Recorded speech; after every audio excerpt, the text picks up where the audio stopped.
Hey everybody, we are in my office and we've got a really cool international group of docs. We just did 3 days of hard training. What I want them to do is share at least one thing that will help you in your practice.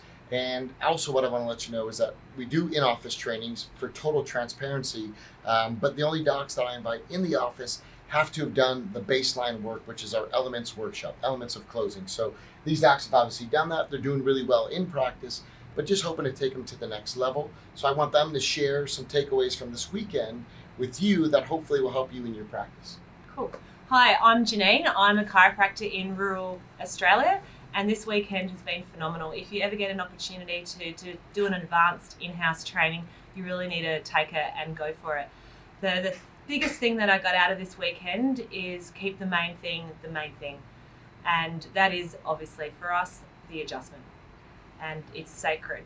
And the tips that I've got from Dr. Brad, from being in the office, watching him for a whole hour session, adjusting patients, was to be able to really sink in with the patient and link in with their breath, link in with how they are, their demeanour, so we can make sure that the adjustment is focused and we do it with precision and we deliver on what we're going to say.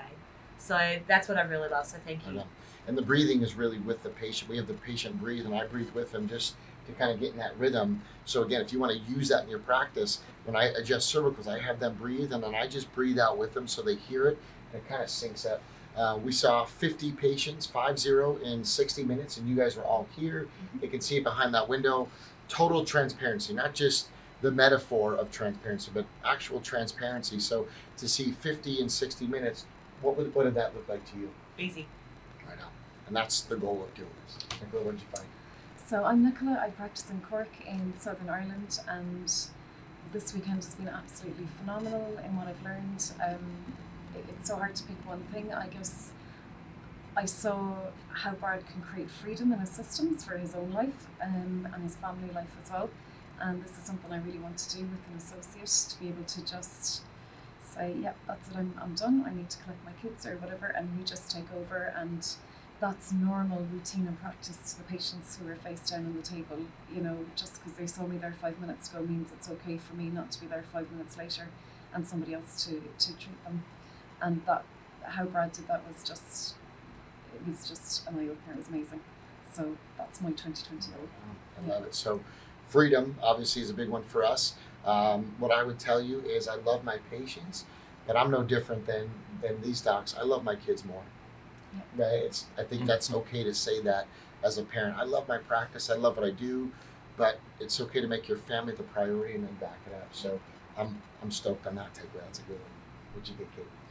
Hi, I'm Kate, also practicing in Ireland, and my biggest takeaway was that you can see high volume in a chilled out way, so it's not frantic and you're not rushing and they're not picking up on rushing vibes, but that the front desk controls the flow and it's all really relaxed and chilled out, and they've had a focused, great adjustment. We also had my lead CA, Ashley, come in and teach a little bit. She's awesome.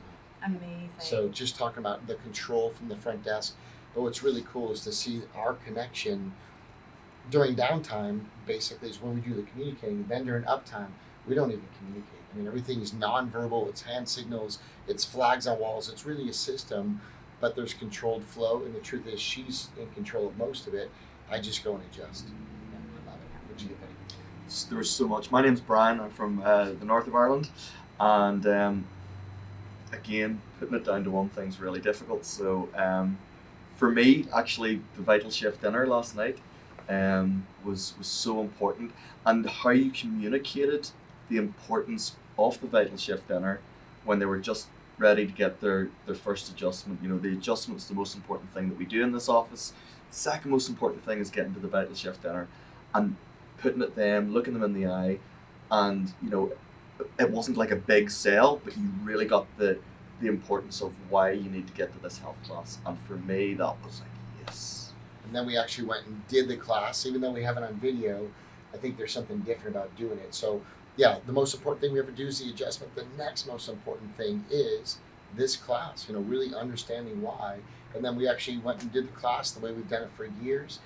The simplicity of the nervous system It's kind of the essence of the class, right? It's just we get in the big idea, and the truth is that's when people start to become patients for life beyond pain, and that was really a big part of it too. Cool, thank you. What'd you get? I am Josue from Puerto Rico. It was obviously so many things to see, and really being able to enjoy how fluid and how easy it is to help a lot of people. One of the biggest lessons was the touch and tell. Really kind of creating already the clothes right on the touch and tell, and like the day two it's just gonna become just showing what the details are. But I think the touch and tell, doing it here, improving it was huge for me, or a bunch of other things, but that was the main thing. Right on. Yeah, and again, touch and tell, it's nerve to organ connection, right? You always want to take it beyond the pain. A lot of people come in, that's their main goal, and you have to address the pain, right? If you don't want to talk about the pain, you have to address it somewhere, or they're going to keep bringing it up on you. So you need to address it, but then once you do that, you can really push the boundaries into a vitalistic practice. So again, I really appreciate we have docs here from 4 different continents. These are the good students. These are the intelligent ones. This will be really funny for the people not in the video. But it's been awesome. And again, get to the elements of closing. That's always step one, because you got to have the baseline. You have the playbook. And for me to weave in other management systems and groups, it's just not worth my time, and you're not going to get the results. But then once you've done that, I'm willing to bring you into my second home, which is the office, and say, this is how it works. And we really see patients, and we do that. We have, Hall of Fame athlete in here in the middle of it. It's a real office doing really cool things. But now we're going to do this on other continents, and that's my goal. So hopefully we shared some things that will help you out. And my only plug is get to Elements. It's changing offices all over the world. Cheers, everybody.